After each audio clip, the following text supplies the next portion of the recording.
तकबीरात तशरीक का हुक्म यह है कि 9 जुल्हज्जा की फजर की नमाज से लेकर 13 जुल्हज्जा की असर की नमाज तक 23 नमाजों में हर फर्ज नमाज के बाद मर्दों के लिए बआवाज़ बुलंद और औरतों के लिए आहिस्ता आवाज से एक मर्तबा पढ़ना वाजिब है।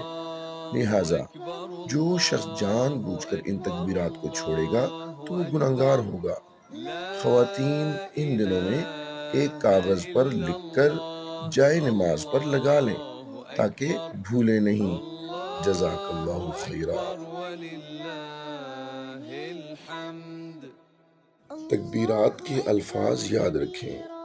अल्लाहु अकबर, अल्लाहु अकबर, ला इलाहा इल्लल्लाह, अल्लाहु अकबर, अल्लाहु अकबर, वलिल्लाहिल